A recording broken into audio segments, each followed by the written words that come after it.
Siyempre, ilang buwan na yan. Siyempre, hinihintay ko yung limpak-limpak mong ipon. O may utang ka pa si 26,000. Hindi tayo, naka ano na ako ng, ano tayo, higit 40 na tayo ng naibagsak ko na doon ko tayo. Doon sa utang mo na sa 26. Sa alaga ng 400 na itik.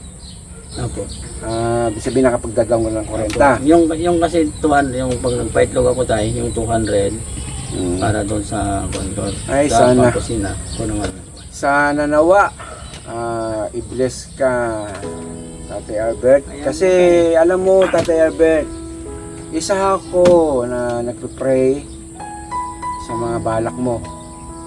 Siyempre, yung ating mga nanonood alam mo ba yung gusto ko na kaya ko sumusuporta sa iyo kahit na lumayo ka sa mga anak mo dahil sa mga kahit-kahiin mo sa mga anak mo na masakit man sa iyo, nagpakalayo ka para kumita ka ng mas more.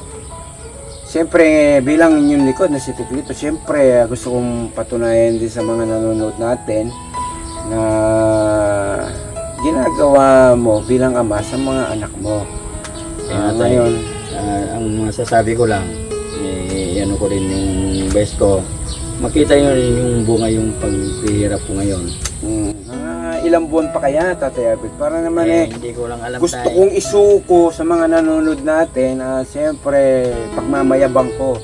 Si Tatay Albert, ayan, ito na po, may dala po siyang 1 milyon. Ito na po yung sinasabi ko. Mahirap yung 1 milyon tayo naman. Kalating milyon na lang. Kalahati, baka Yun. may 1 taon o 2 taon.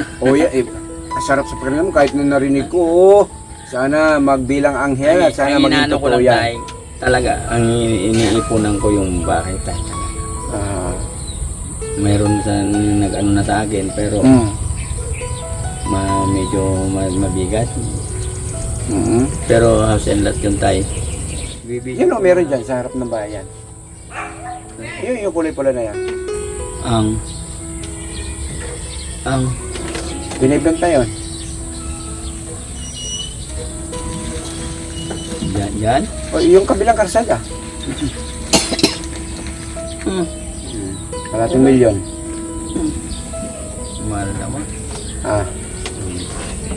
Pero bunggal talaga na siya. Ay, bahay. Oo, bahay. Yung kabilang karsada na yun, pula na yun. Ano yung bahay nila ko? Di ba? Huwag mo pangangalanan, may baka naman din matuloy 400 naman Ayan. sinabi sa akin yung kaibigan ko. Yun na siguro yung namin din Tatay Albert, at salamat sa iyong pagkabisita din sa Promised Land. Siyempre, dahil sa mga anak mo. At hindi yung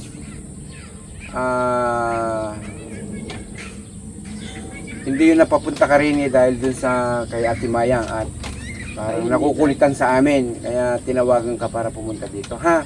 Hindi tayo, ang talagang uuwi ako dito para matagal na hindi ako nakauwi. Hindi man yun ang problema. Ang problema ko, talagang gusto kong anuin sila dahil nalaman ko na hindi na honor si Angelo. Yun. Baka naman nag-ano yung anak ko na sabi ko. Hindi siya sinasama din sa first quarter. Ano lang, kung sa isang gili. Hindi niya pagkasama sa honor ngayong first quarter. Ano lang, pero yung mga grade niya halos line of 8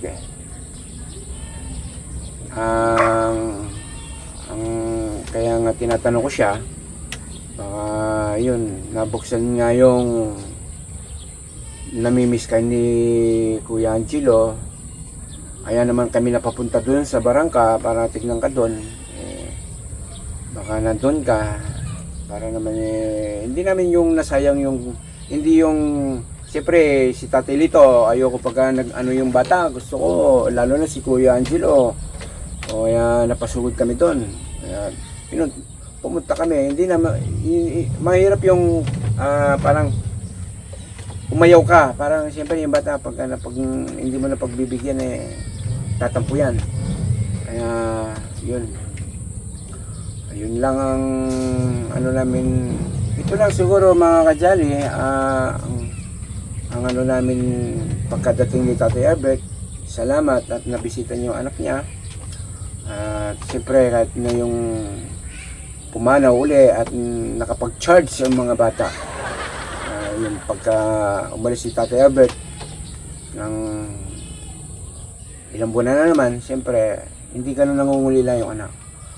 Pwede naman siguro, hindi naman ganun siguro kahirap bumisita ng sa isang buwan 3 beses. 4. O pinakamahirap, gawin mong 2. Ako tayo, kakayanin mo. kasi mag-isa lang ako eh. Okay lang sana kung hindi ako mag-isa. Saka marami din magnanakaw doon tayo. Yung Doon? Opo tayo, yung ang wire ng kay Sir Canlas. Oo. Kinuha nila tayo. Doon kami nagpapastol, baka kami ang pagbintangan. Ay ilang 200 metro yata. Sige, kung talagang ikaw ba namimiss mo yung mga anak mo? Siyempre tayo. Talaga tayo. 1 to Minsan. 10. 1 to 10. 1 to 1,000 pa. Kasi tayo, ako, kahit na malayo ako, inaano ko yung mga anak ko din. Minsan talaga umiiyak na lang ako. Wala man akong magawa kasi, Anton, wala. Ayun na nga eh. Yun ang kunan mo ng mga lakas yan. Lakas. Baka naman nang bababay ka pa doon. Nagbibiraws ka doon.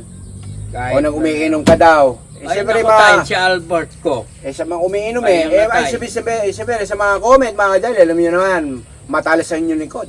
Yung mga comment nyo. Ayan, sinasabi ko na ngayon. Kay Tatay Albert kung... Ako tayo talagang hindi ako nagiinom. Ayan ang... Kaya yun, ang ito lang ang pinangahawangan ko, Tatay Albert. Huwag mo kong paiyayin sa mga katikram kajali, ha? Lalo na kay Tatay Ram. Hinihintay ko na iuwi mo yung isang bahul na kayamanan. Ha? Kapag mangyari yan ay nandito ako. Kaya sabihin mo, nagkakamali po kayo kung sa pag-comment nyo.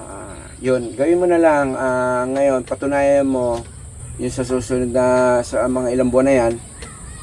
Pero pagka ipagbalik mo, dala-dala mo na yung kayamanan mo para sa mga sakripisyo mo kahit sa nandito ka sa malayo. Makakayamanan ko yung itik ko pag ano. Ginagawa mo yan bali sa mga anak mo. Siyempre kahit nagpapakalayo ka, Hindi naman talaga para man sa mga anak ko tayo yung... yun na lang lagi mong isipin, Tatay Albert, ha? Hindi man ako talaga ng babae, wala naman akong babae. Yun Ayan. lang sa mga Facebook. Yan, salamat. Thank you kung ganon. Yan, kahit na sabi ko nga, kahit nagpapakalayo ka sa mga anak mo, di ba? Kaya yun. Yun.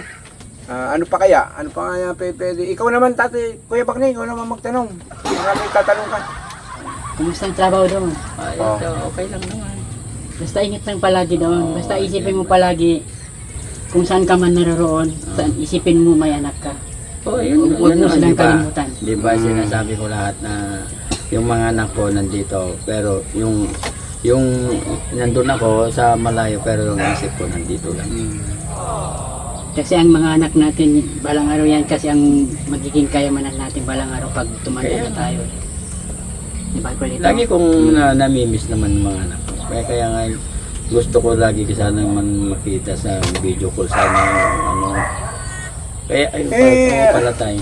Masabi ko, mayroon akong binili ng cellphone niyan din na tayo. Ito muna.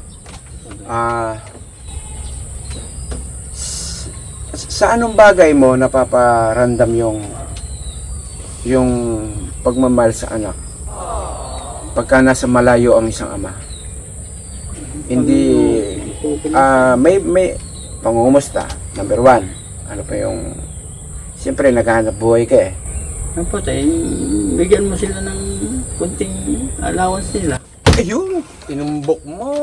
Yan. Ngayon ilang buwan ka na yata hindi nagpapadala. Hindi tayo. binibigyan ko naman mga bata pag pumunta ni Kuya Albert dito na kaya. 100, isang linggo. Oo, tayo. Siyempre, wala mga akong kita po tayo. Ayun na, alam ko naman yun, wala ka pa namang ano, ibig sabihin nag-umpisa ka pa noon. Opo tayo. Eh ngayon, medyo matagal na, ilang buwan na, di ba? 3 buwan na eh. Opo. Baka yung 100 madagdagan na. Binigyan. Ngayon tayo, O, bigyan ko binigyan mo sila ng magkano ngayon?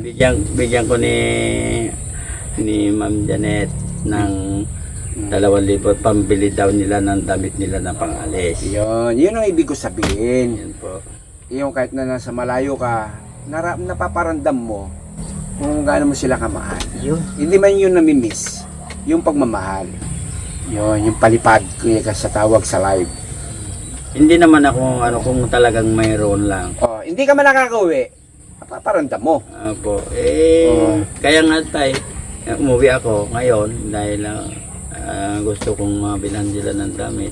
Yan. Kaya, para daw may pang-alis sila. Sige, sabi ko naman sa pag-uwi ko, Yun ay kaya naman namin ibigay. Pero yung Tatay Albert, alam mo yung mga ako kasi ako nagbabasa ako ng comment. Oh, siyempre yung parandam at saka yung namimiss, hindi nila nakikita bilang isang ama. Kaya yun ang gusto kong ipaliwanag sa iyo.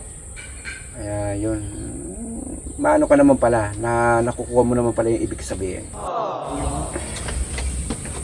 Kaya tayo, tandaan yun sabi ko. Taon lang anuin ko. Ayan. Makaipon na ako ng kahit lang 100,000 makapag-umpisa ako. Yun, Kung tumama lang ako sana, katulad noon, nakikipastol lang ako. Maganda. basta Tatay Albert, huwag mo sasama ng mga bisyo doon. Opo tayo talaga, hindi ako nagbibisyo tayo. Talaga. Kasi siyempre Kaya lang yung sa mga commentor, ako ay mahilig yan magbasa at yan po yung ating po kinukunan ng mga pansin at siyempre diyan tayo kumukuha ng idea. Kaya yun sa isang mga comment ayan na pag naibigay na ano natin kay Tatay Albert yung pong kung paano po parandam ang paano po natin iparandam sa anak kahit na malayo po tayo sa isa't isa. Yun. Ayun yun. Napakagandang sagot yun naman ni Tatay Albert. Magpakulay. Di ba? Ibig sabihin, pag napapadala mo sila, sabihin, nandoon yung napaparandam mo na hindi ka nakakalimot. Nandun pa rin yung pagmamahal. Hindi lang yung puro miss. namimiss pero hindi mo na iparamdam niya tayo. Nami-mistake yun. Hindi mo na ipaparamdam, namimiss mo pero hindi mo na ipaparamdam. Oo. Napaka nakakaluwag po sa pakiramdam pagka po nakakaunawaan. At alam ko naman, siguro parang napakahirap po kumita ata, nakikita ko, Tatay Albert. Parang Mahirap. medyo ang naging problema at yung pakain po ng ating pong mga itik ni Tatay Albert nagbaba nakaraan, bumagyo. Kaya siguro matras yung itlog, no? Nawala tayo. Nawala yung itlog. Tinangay po ng agos ng ano. Kaya na naman yan na naman tayo sa flood control na naman tayo yata mapupunta Ayan, mayor, yan, mayor, o congressman, yan. Sana po, karsada natin, bigyan na po natin yung bakal. Huwag po tayo magtipid. Para po, dekada po natin yan pong pakikinabangan.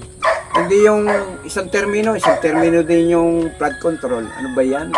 Grabe, sayang po ang ating pong tax na mga ating pong mga trabador sana. Lalo na yung mga ibang bansa dyan.